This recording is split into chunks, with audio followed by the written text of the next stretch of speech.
Welcome, everyone, to another round of the Who's Who in the Middle East lecture series.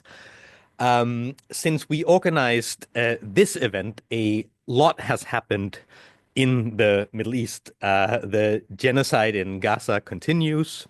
There's a sort of ceasefire in Lebanon.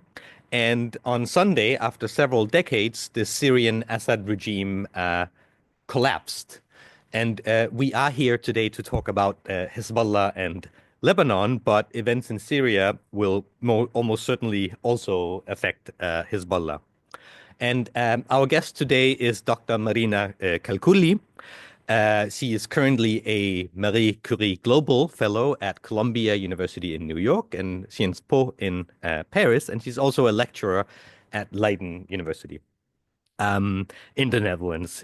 She's a scholar of international relations, and her research is at the intersection of international relations, history, law, and political theory. And she has written extensively on Hezbollah and Lebanese politics. After Marina's lecture, we'll have plenty of time for questions. So I hope that you'll stay around for that. But please join me in welcoming Marina Calculli.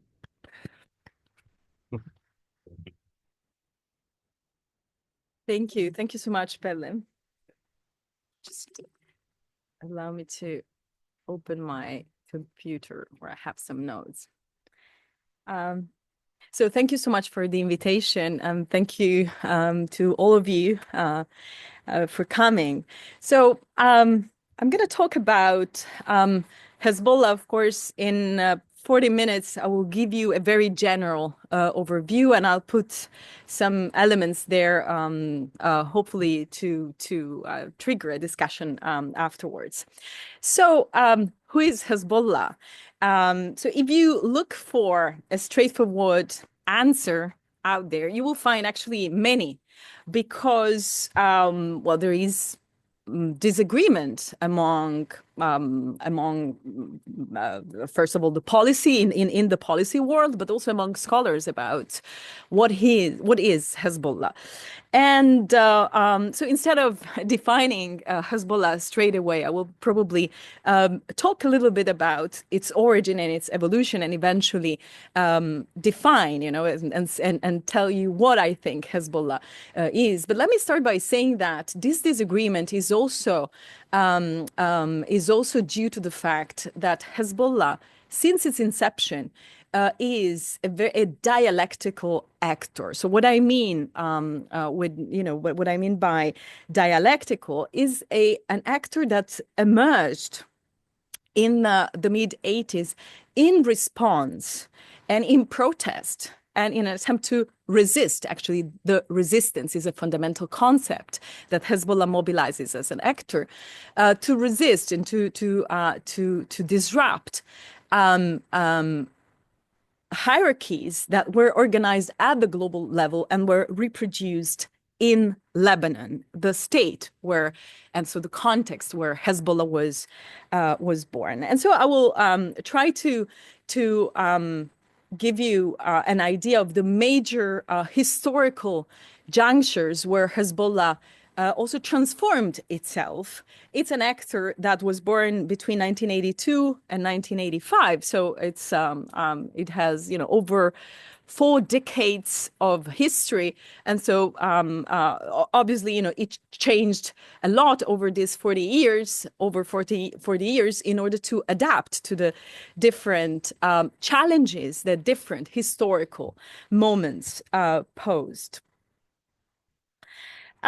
So as I said, Hezbollah was born between 1982 and 1985 in the middle of the Lebanese civil war. So a civil war that has started in Lebanon in 1975 and lasted until 1989, 1990. And allow me to just to make a very short digression in order to understand what is Lebanon, because I think this is important. Lebanon is not just a state, and a state that went through a civil war, but Lebanon is also a post-colonial state born out of the competition among European colonial empires, and especially British and French colonial competition at the beginning of the 20th century. And France established a mandate over Lebanon. Actually, Lebanon was carved out of the Bilad al-Sham, the Levant, if you want. It was a province of the Ottoman Empire, and was constituted, reshaped as a mandatory state, a state under the French, rule. And in this transition, from the Ottoman Empire into, first of all, the mandate system and then the international system. So eventually it became a state after the dismantling of mandates and the colonial rule. So what we see in Lebanon is really an attempt to accommodate or to preserve some sort of legal plurality that was typical of the Ottoman Empire, like many other empires of the 19th century, into the format of the nation state. And what I mean by this legal plurality, the fact that especially so that Lebanon, this very tiny piece of territory on the Mediterranean coast, was so the geography and also the demography of these, this little territory was particularly rich and particularly complex. So there was Mount Lebanon, the northern part of the country that was traditionally Christian. So where the Maronite Christian community especially had established itself and had established, important institutions. In the south, what is usually called the Jabal Amel, the Muslim population, especially Shia population, also was particularly present and had their own institutions. And then Lebanon was also incorporated the Bekaa Valley, which is really the part at the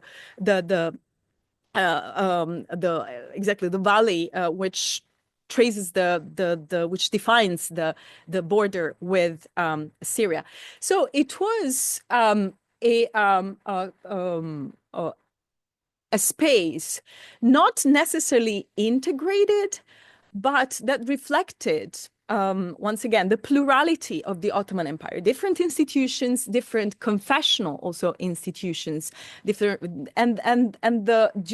so as I said, in this transition from the Ottoman Empire to the international system, to a world of states, these institutions were somehow preserved or reinvented, under the umbrella of the nation state. But since the nation state is very different, right, from empire, so the political organization that the institutions of the state create is of course very different from how empires used to work. And so in this new very hierarchical structure, which is a given, right, of the nation state, there was also competition among different sectarian groups, and especially the Christians and the Sunni Muslims and Shia Muslims. And this competition was somehow regulated, if you want, with the creation of a power sharing system, with an institutional system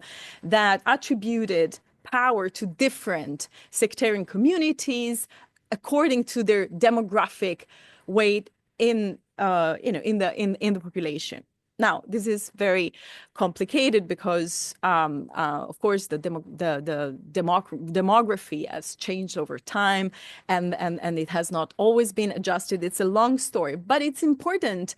So these very condensed story, I could talk a lot about that, but of course, I needed to condense this story in order to explain the origins of Hezbollah, because during the civil war, of course, the civil war War had different, the Lebanese Civil War had different, there were different dynamics at play, internal and external. There was a lot of interference from the outside, but fundamentally it was also an attempt. So among the many dynamics of the Civil War, one important dynamic was the attempt of the Christian Maronite parties, political parties. Now, I don't want to refer to sectarian groups. I don't want to give the impression that I'm reifying sectarian communities. I'm referring to, Christian, Shia, Sunni. If you hear me using these terms in a sort of simplistic way during my talk, it's just because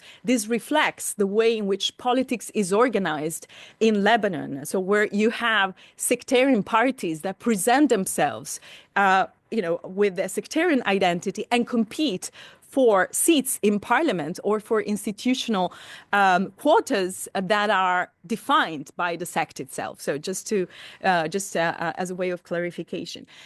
So as I was saying, the part of the Christian elite really wanted to turn Lebanon into a Christian state. So that was their narrative, the narrative that they put forth, and a state that was, so they presented the state as the Lebanese state as naturally aligned with the West.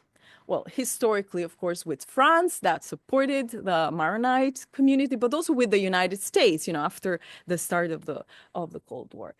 And in 1982, there was, so that's actually the year in which Hezbollah was born, Israel invaded Lebanon from the south. And Israel was also part of this kind of internal and international attempt to support one of the sectarian parties and also armed groups during the Civil War. All parties were militarized in order to consolidate a specific vision of the state. So a state, as I said, a state dominated by the Christian elite, the political and economic elite, and aligned with the West. But throughout the history of Lebanon, even before the Civil War, there were, of course, other visions of Lebanon that tried to contest this dominant narrative at several points in time. And of course, during the Civil War, this dialectic of visions of what Lebanon should be within this new global context, of course, re-emerged. And it is precisely in reaction to the Israeli occupation of Lebanon in 1982 that Hezbollah emerged. And it emerged because, so the dynamic was that Israel invaded from the south with the attempt, with the explicit aim to stay. And in fact, it stayed there. It occupied Lebanon. Well, 1982 was not the first attempt to occupy the South Lebanon, but in 1982 it became a more serious project, because actually Israel stayed in South Lebanon, occupied the part south of the Litani River, something that perhaps you have heard recently because it has made headlines, or it's been cited in the news, because it's still at the center of the contention between Israel on the one hand and, of course, Hezbollah and the state of Lebanon. So the Lebanese army withdrew north of the Litani River, also because the political elites, and especially the Christian Maronite elite, favored the invasion of Israel as an attempt to, of course, remove the Palestinian resistance that from Lebanon conducted its struggle for the liberation of Palestine, but also other factions of the Civil War, other parties of the Civil War that supported them, including the Shia. But the major Shia party and, of course, armed group during the Civil War at that time was Amal, a party that still exists today, still part of the political system of Lebanon. But also Amal sort of reached an informal agreement, complied with the request not to resist the Israeli invasion and occupation of Lebanon. And that's where part of Amal divorced from Amal, protested against the decisions of their leaders and created what is called the Islamic resistance. And so that's really the origins of Hezbollah. So it's really a grassroots, a bottom-up movement of fighters. Why Islamic resistance? So there is another element here that I need to clarify. Probably you always hear about the very special bond between Hezbollah and Iran. This is I'm sure not something new, and this is ideological it's an ideological bond, but also a material bond, if you want, because Iran at a time, so 1982, just in 1979, it had gone through a major revolution. Well, actually, the revolution was a long process, but the Shia clergy emerged as a dominant force among the different parties of the Iranian societies and established an Islamic republic in Iran. And the Khomeini, the Ayatollah Khomeini, that of course was at the top of this new project, of this new political experiment, sort of invented this ideology, this doctrine, the Wilayat al-Faqih, which is the doctrine of the Iranian Revolution. And there was the project back then to export the revolution outside of, beyond the borders of Iran. And in Lebanon, there was fertile ground in 1982 where Hezbollah's fighters, so the first bulk of Hezbollah, was, played allegiance, if you want, to the Wilayat al-Faqih. So this ideological bond was established, but also, of course, that was the start of a material support from Iran to Hezbollah that is vital, of course, that has been absolutely vital in transforming Hezbollah from a scattered armed group. There's some fighters that put their forces together in order to resist the Israeli occupation into a major force, not only a military force, as I'm sure it is evident to you, but also as a political force. So I will try now so this is the civil war, and the civil war, of course, ended in 1989. Hezbollah was able to in 1985 it laid out its manifesto, if you want, with this important document, the open letter, the Risala Maftuha, in 1985, in which basically he tried to combine three elements. So one was it portrayed its own struggle as an anti-imperialist struggle. It's very clear. So the enemies were actually not the Christians. So that in the open letter there is a very careful distinction between the political elite, which is of course the enemy that Hezbollah identifies as the enemy, and the Christian community of Lebanon. So this is, I think, a very important element.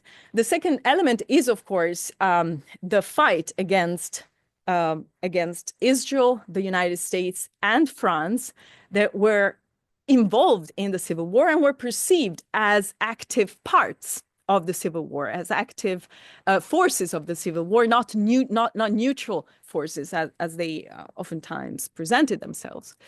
And third, of course, Islam. So the idea of an Islamic order projected in the future, not very well defined, is still not very well defined. But I think this is a very important component that drives Hezbollah's behavior and also explains very much of its transformation throughout time.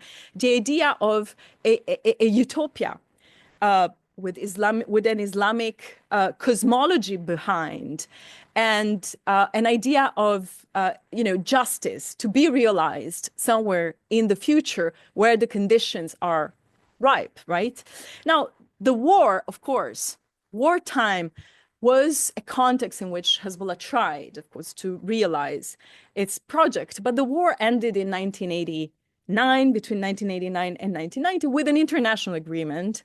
It was a sort of forced end to the civil war, if you want, because the Lebanese still say today that they still have to fight their civil war. They haven't really the contentious dynamics at play during the civil war were just frozen, but not really resolved in a way. And in a way, it is true if you think that the Taif agreement that put an end to the civil war was negotiated actually in Taif in Saudi Arabia, so far from the battlefield, because there was, of course, there were fears that the armed factions could boycott the agreement, and the Taif agreement crystallized and shaped the new post-war Lebanese state, somehow preserving the institutions, the pre-war institutions, so the sectarian power-sharing composition of the political system, but there was an important element in the Taif agreement that required all parties, all armed parties of the civil war, to give their weapons to the state, and so to demilitarize. Now, of course, this was the first moment for Hezbollah to decide what to do, right? How to position itself vis-a-vis the state.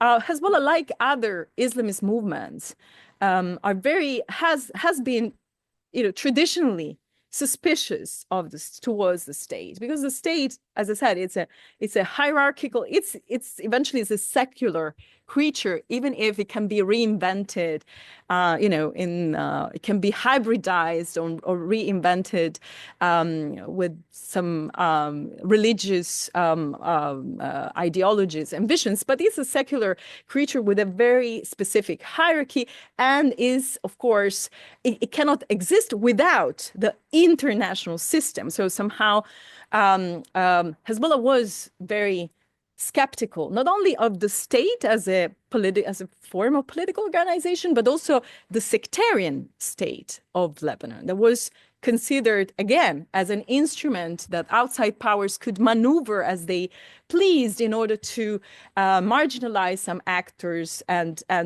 support other actors, which in a way is which in a way is the story that I'm going to tell you. Post-war Lebanon was, and again, going back to the idea of the dialectic, was refashioned in a way that, especially for outside powers and the powers that supported the Taif agreement, Syria and Saudi Arabia as regional actors, but also Israel was somehow in the background, but also the United States and France as the international, not only brokers of the agreements, but also the guarantors somehow.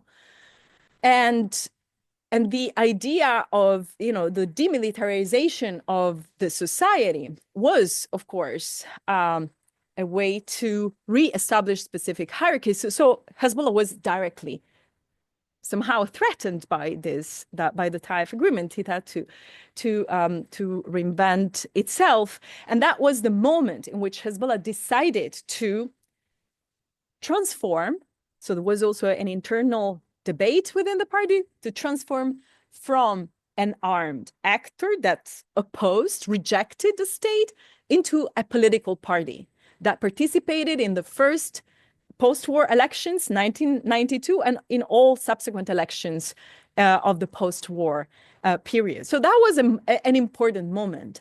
And one of the one of the architects of this transformation was Hassan Nasrallah, who was recently killed in September 2024, as you probably all know. He was a very young man, but also someone who transformed Hezbollah from a scattered armed group, armed movement, into a very powerful force.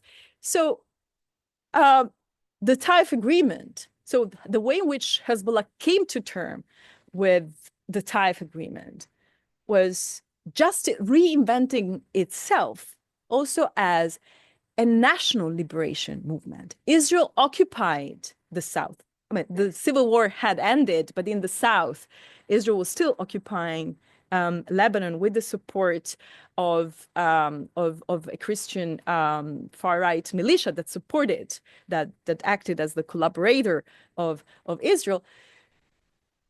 Hezbollah presented itself as a national liberation movement, not in opposition to the state, but as a complement to the state, as complementary to the state. And that was actually institutionalized. So it was institutionalized in the formula, the army, the army, the people and the resistance, Jaysh, Sha'ab, Muqawama in Arabic. I don't know if, of course, I'm sure there are some Arabists among you, which is a formula. As I said, it was endorsed by the government of Lebanon. And this is what institutionalizes this idea that Hezbollah and the army and the Lebanese army are not one against the other, are not at odds with one another, but can work together. And Hezbollah was legitimized by the state, by the government of Lebanon, although there were, of course, people in the government, political actors that very much opposed that, but the negotiation also, thanks to the support of Syria, was successful for Hezbollah, and Hezbollah was allowed to continue the fight in South Lebanon against the Israeli occupation. And this is very important because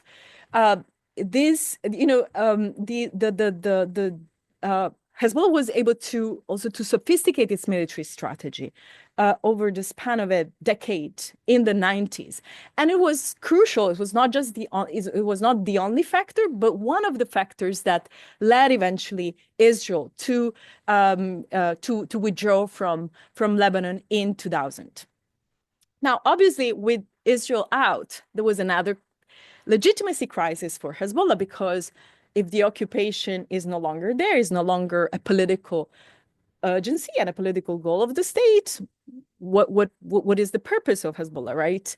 Hezbollah was expected and pressured, of course, by international and domestic actors to demilitarize and to become just a normal political party of the Lebanese system. But for Hezbollah, as I said, this idea of realizing a utopian vision of justice was never abandoned, even though Hezbollah signaled some sort of cosmetic adjustments. They said in the 90s, we don't want to we're no longer interested in an Islamic revolution. We're just an Islamic resistance. But the ideological force is very important as Hezbollah, and not only Hezbollah, part of the Lebanese society, what Hezbollah calls the Mujtama al-Muqawama, the society of the resistance,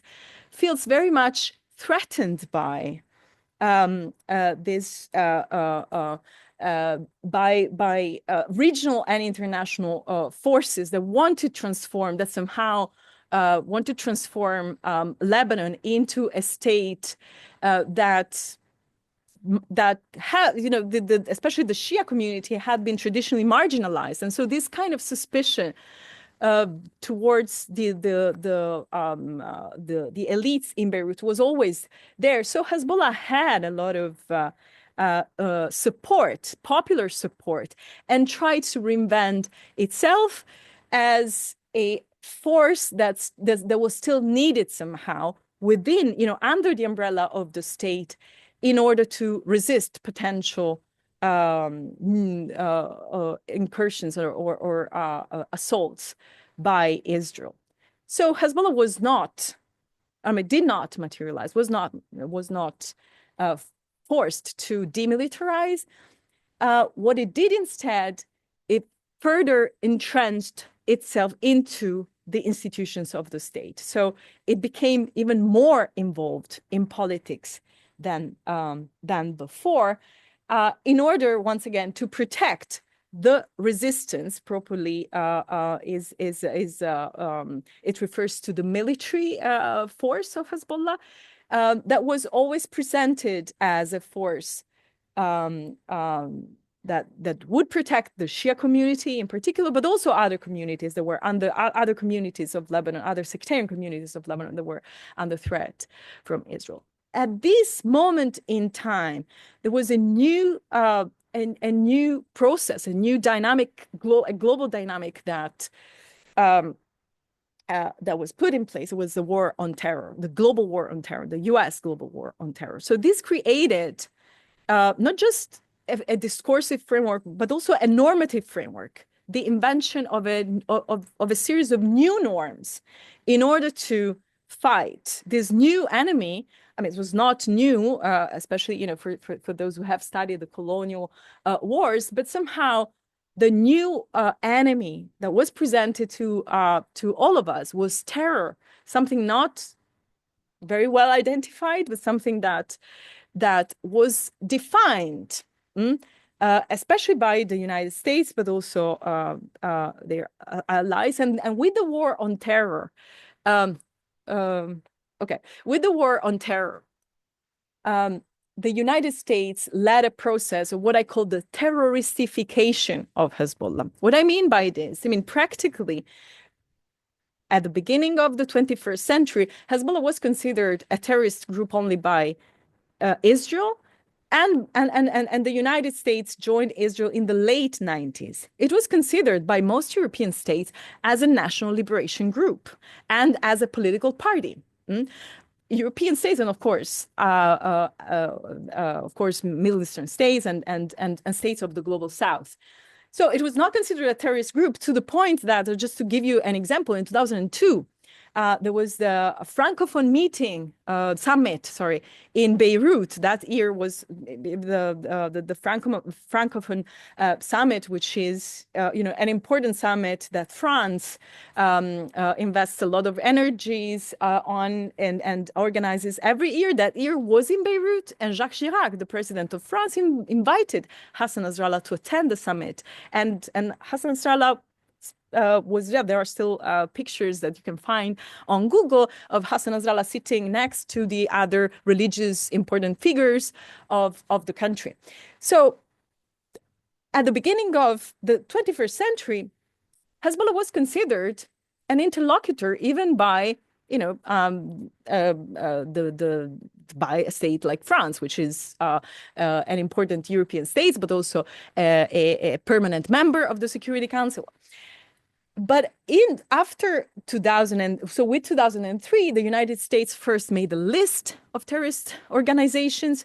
Hezbollah was put in the A team of terrorist organizations, the most dangerous to U.S. national security. And then there was a process that the United States led through U.S. laws, so bills of the Congress, of the U.S. Congress, but also by mobilizing the Security Council. So there was, in 2004, the Syrian Accountability Act. There was a bill of the U.S. Congress where Syrian intervention in Lebanon, Syrian mandate, it was a de facto occupation of Lebanon, was stigmatized. But what was important was Syrian support for terrorist organizations, namely Hezbollah. And this bill of this U.S. bill shaped the 10 minutes, okay, shaped the language, so framed the language of counterterrorism in the 21st century, and it really informed the Resolution 1559, 2004, the UN Security Council resolution, where France co-sponsored the resolution together with the United States. So it made a U-turn from being a sort of someone, a state that could talk to Hezbollah. Like it became one of its global stigmatizers, and leaders of this normative war, is this warfare against Hezbollah. Then there was, of course, the Israeli war on Lebanon in 2006. Once again, the purpose was to eradicate Hezbollah. 33 days of war, Israel did not achieve its objectives. What happened was, once again, an attempt by the Security Council, but especially the United States, that were very much behind this move, to create another resolution, to pass another resolution, the very famous 1701 that I'm sure you've heard, especially in recent months. The purpose of the 1701 that formally put an end to the Israeli war on Lebanon in 2006 improved or strengthened the mandate of the UN peacekeeping force in South Lebanon, UNIFIL, a peacekeeping force that was there from the civil war period, that in 2006 was repurposed in a counter-terrorist mode. The idea was that UNIFIL, so as an international oversight, could supervise the redeployment of the Lebanese army to South Lebanon and empower the Lebanese army in order to disarm and disband. So that's actually the language of the 1701. Illegal armed groups. Hezbollah was not nominated, but of course, it was implicitly nominated. So it was, so the rationale, I've done a lot of interviews in New York and in France, and also in Lebanon, about what was the rationale behind the 1701. It was to, again, to create a neutral, an apparently neutral mechanism in order to shrink, in order to suffocate Hezbollah from within the state. So again, it was the international community that tried to use the state and the institutions of the state and the security institution by par excellence, the army, in order to eradicate, to remove Hezbollah from Lebanon and the wider Middle East. This did not happen, of course, and we have seen the results of this, the colossal failure of this attempt. Why is that? Why? Because Hezbollah is not only a force outside the state, but as I said, as I try to show, is also within the state, is part of the government, part of the parliament, but also part of the society of Lebanon. It has popular support. It is accustomed and is part of the institutional life of the state, but of course is also outside the state. So in a way, what happened after 2006, Hezbollah was able to bring the ideological battle, this battle of visions of what the Lebanese state should be, what Lebanon's security should be within the state. So this is a very, this is a historical dialectic. This is a historical battle of visions that was, again, back, or was became very important after 2006, and and that's where Hezbollah, not only Hezbollah but also its allies, try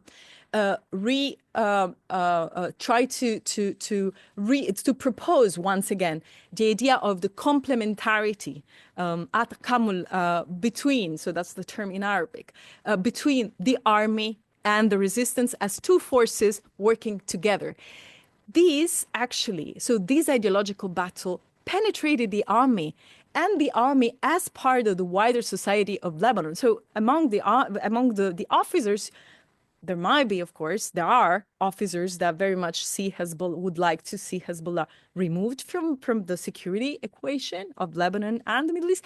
But there are also many that don't see Hezbollah as a threat. So in a way, this entrenchment, this integration, if you want, or entrenchment within the institutions of the state also allowed Hezbollah to shape the institutions of the state in a way that did not implement the 1701 and the international mandate as its major rivals, especially the United States, wanted it to be implemented. But the 1701 was reinterpreted in another way, where Hezbollah was also supported somehow, or it was not just in competition with the army, but oftentimes cooperated. And this cooperation was two-sided, right? So this is what led to 2004 and the new Israeli assault on Lebanon. And the 1701 was absolutely at the center of international criticism. Let's say even the U.S. envoy to the Middle East, Ochstein, the mediator, actually, he's a former Israeli soldier. I mean, he is an Israeli citizen that then took the U.S. nationality, and he became the mediator between Lebanon and Israel. He attacked the 1701, but that saying that this has not worked, and criticizing the state and of course Hezbollah. But this eventually proves how the attempt to simply design a state with some parts and not others, with some parts of where some parts of the society are legitimate and some others are illegitimate, cannot work, is not sustainable. And eventually, the way in which Hezbollah resisted is paradoxical in the sense that it mobilized the very international norms that its rivals mobilized in order to suffocate it, sovereignty and territorial integrity. That's very much at the center of the 1701. It mobilized them, and even though sovereignty and self-determination are not ends in them, so it's not the ultimate goal of Hezbollah. Hezbollah became, paradoxically, especially in the very last war with Israel, the sole defender of sovereignty and territorial integrity. So this also shows how Hezbollah is, of course, an indigenous movement, an Islamic liberationist movement that has learned to live with the state, work with the state, and can use both institutional and extra-institutional means in order to strengthen itself and to strengthen its autonomy and the very possibility of realizing its Islamic utopia in the future. So I'll stop it here, and sorry if I spoke for too long. Yeah. Thank you so much for Please have a seat, and then we have plenty of time for questions, since we I'm sure many of you would like to ask questions about the more sort of recent or contemporary history of what's going on right now. It's been a sort of historic week in many ways in the Middle East with the Assad regime gone. I also have some questions, but I'd like to offer a chance to the audience to ask questions first, if anyone has something to ask. Yes, please. Yes, thank you very much. I will just put the question like you proposed now. Could you explain a bit around Hezbollah's relationship or Lebanon's relationship with the former Assad regime in Syria? Absolutely. Yeah, so that was left out of my talk, but it's an important part of the picture, especially when I said, that Hezbollah also uses the state in order to reinforce its autonomy and to operate beyond the state is, of course, especially in the 21st century. I was implicitly referring to his role within the so-called axis of the resistance, an alliance of state and non-state actors where Iran is the major and now the sole, of course, state championing this axis, but Syria was a very crucial part, especially because and Syria is has always been crucial in the and strategic, if you want, in the connection, the material connection between Iran and Hezbollah. So Syria, the importance of Syria within the axis was not truly ideological, because the Assad regime was never embraced, of course, a religious ideology of this at the state level. It was more an alignment based on anti-imperialism and the fight against, especially U.S. and Western imperialism. But Syria was absolutely crucial for the as a passage, as a territorial corridor where weapons could be transferred from Iran through Iraq and then Syria to Lebanon. So that was always the importance of Syria. That's why in 2013, Hezbollah officially intervened in the Syrian conflict and was vital in changing the fate of the battle at a moment in which the pro-Assad forces were suffering greatly, and this also complicated, let's say, the crisis of legitimacy that I talked about. So whereas this legitimacy crisis for Hezbollah was always came from above, from forces within Lebanon and outside Lebanon that contested its legitimacy as an Islamist armed groups preserving this autonomous military force within Lebanon.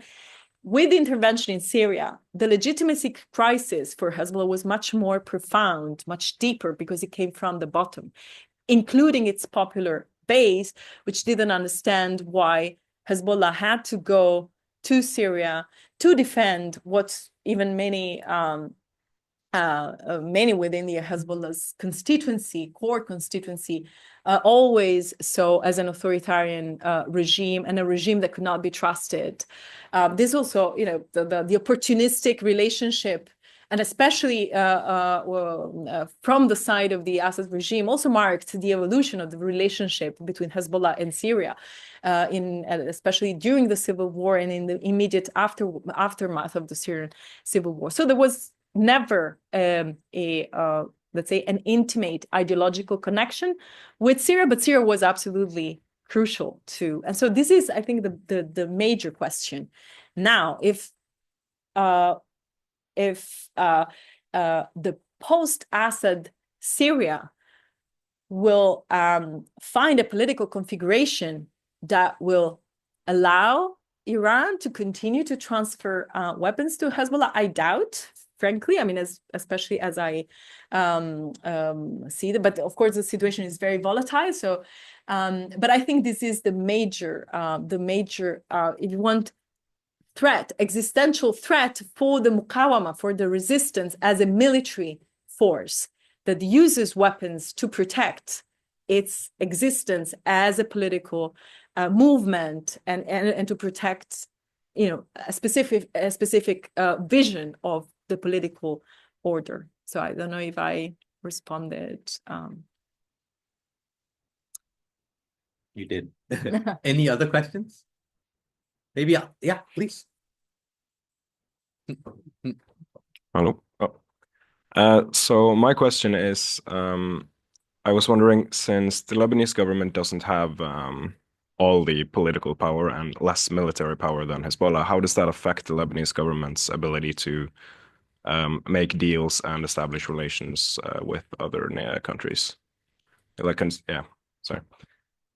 Oh, so absolutely. So this is a crucial question, and this is also an important component of or it helps explain why Hezbollah was always capable to negotiate with the state, not just from a position of force, but also with the argument, what I said, the idea of complementarity, that Hezbollah continues actually to put on the table, saying the army is not sufficient, is not well equipped, cannot sustain, cannot resist, cannot protect the borders against an aggression, especially from Israel, since Lebanon and Israel still at war, have not normalized relations. And so that's why Hezbollah presents itself as a force that can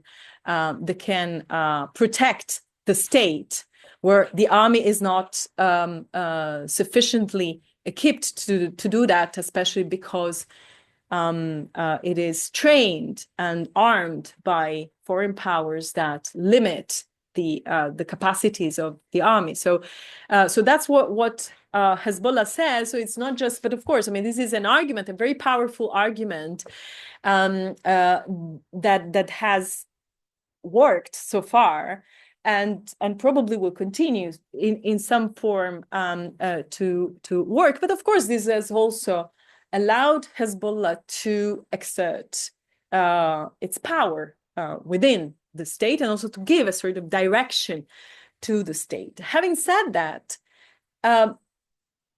since Lebanon, because of the very specific institutional design of the state of Lebanon, so this agreement, so this what I described earlier as the sort of legal pluralism that was typical of the Ottoman Empire, that was reproduced, that was forced into the nation state, you also have a situation where different political parties have their own foreign relations.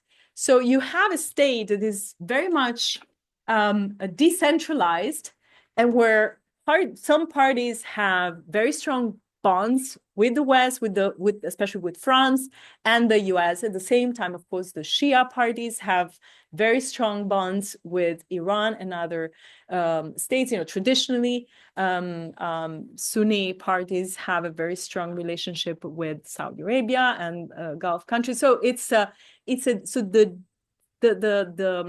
the decentralized nature of the Lebanese state, which is an effect of its institutional design, also allows the state to you cannot really identify the foreign policy of the Lebanese state.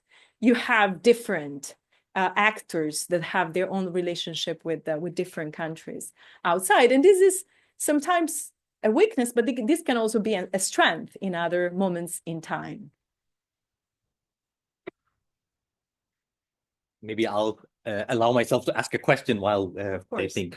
You talked about sort of what's happening in Syria and how that might affect Hezbollah. And I think, it's so uncertain that we can only really conjecture about how it's actually going to affect Hezbollah. But if you look sort of just at Lebanon, what is left of the organization, or what is the status of the organization now, right? Since September, so many of its leaders have been assassinated by Israel. So, and I think that many observers have sort of described Hezbollah as having this sort of almost aura of invincibility, right? But to what extent is that still true? What is Hezbollah now? Yeah, absolutely. Thank you for this question. The prophecies of the end of Hezbollah has been there at several points in time. As I said, after the civil war, after 2000, after 2006, after 2008, actually, after the Syrian, after its intervention in the Syrian civil war, and again, if you just think about, if you go back to the major discourses of Israeli leaders, US leaders, and other Western leaders in September they were already talking about a post-Hezbollah era, and this military intervention was so harsh, and I think it was really the effect of the realization of Israel and the U.S. that supports Israel and that supported very much the Israeli assault on Lebanon was that you cannot you cannot just remove Hezbollah out of the equation because Hezbollah is a societal force, and I think this also explains the targeting of civilians and civilian infrastructure in this war. And again, Israel, as you know, decapitated its leadership with booby-trapped pagers and walkie-talkies in September. So he tried hard to, and of course, he killed Hassan Nasrallah, the very charismatic and beloved leader of the party, in an attempt to disrupt Hezbollah and to invade Lebanon smoothly and easily. But that was also proved wrong. Hezbollah resisted, and I think that what really led to the ceasefire, which is oftentimes presented as something that Hezbollah had to accept, and I think it to a certain extent is true, because Hezbollah also was exhausted and needed to preserve what remained of its organization. But at the same time, it was also a sign of Israeli weakness that said, okay, we're going to invade Lebanon, we're going to remove Hezbollah, and we're going to establish our control under the Litani River. So the Litani River has come back as a also in the territorial imagination of greater Israel, something that Israel has always pursued, but it has not been realized. Actually, the last battles in Khiam, in Bint Jbeil, so crucial villages in the south that could allow Israel to really establish its control under the Litani River were battles that, in fact, Hezbollah won, and Israel was somehow forced to withdraw and sort of impose this ceasefire from a position of force. Of course, the United States crafted the agreement, and actually Israel has tried to establish territorial control after the ceasefire. So on his way back, instead of actually withdrawing beyond the blue line, what defines the provisional border between Lebanon and Syria, it has tried to either destroy or establish its control over certain parts of South Lebanon that could not hold during the battle, during the war, during the actual war just before the ceasefire. So this just proves if we see the picture, from an holistic perspective, certainly Hezbollah has suffered greatly. But first of all, it proved that by decapitating its leadership, Israel could not just dismantle the armed group. In a way, Hezbollah has returned to, resembles much more to the decentralized organization of the Civil War period, but also very flexible and very capable of adapting to the circumstances of the battle, and at the same time is still there. And this post-Hezbollah era has not yet materialized because Hezbollah is still part of the political system. It will participate in the election of the president on 9 January 2025. It's, of course, weakened, no question about that, but it's still there. I think we have time for another question. Yeah. One thing which, of course, has marked Lebanon the last few years is a very severe economic crisis. And it appears, at least from here, that in the political arena, Hezbollah has been seen as the party in power, although they haven't actually been there, but they have kind of been given the blame for at least part of this economic collapse. And now, even if you say they are surviving, but they are clearly weakened. Also, the events in Syria the last couple of days, which kind of breaks partially or totally the material link, as you call it, between Iran. So it may be more difficult for Hezbollah to get resources from Iran and so on. So my question is, since Lebanese politics are still so sectarian,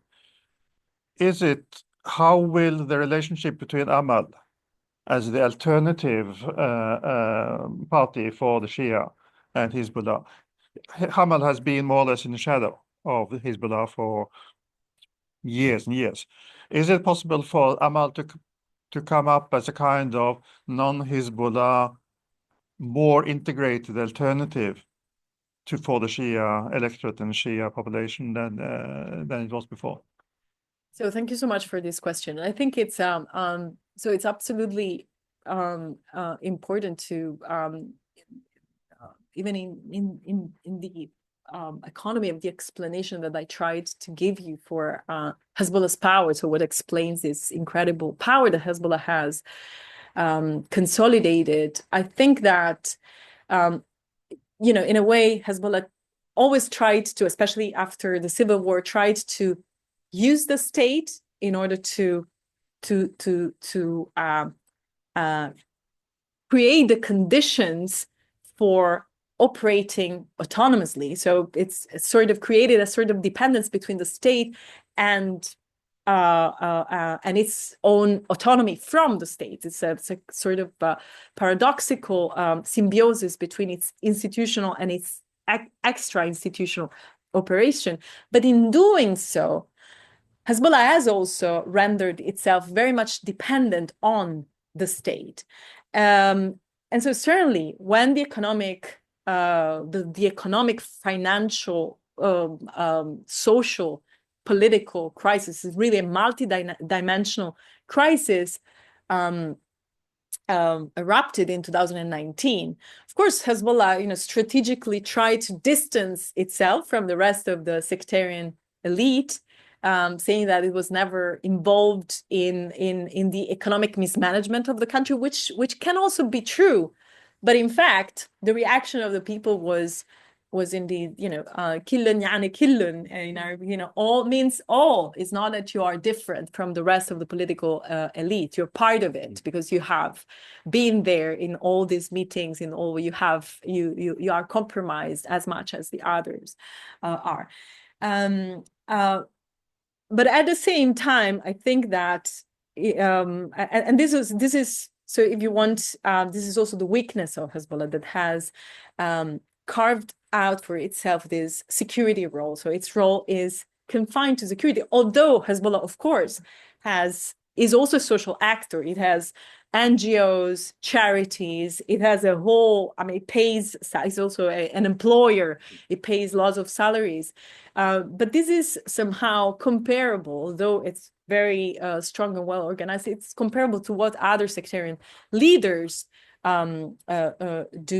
But at the state level, of course, Hezbollah's role is just insecurity. And of course, when you are suffocated especially by the United States, that I think it's now really trying to reshape the Middle East, the regional order in the Middle East, allowing also Israel to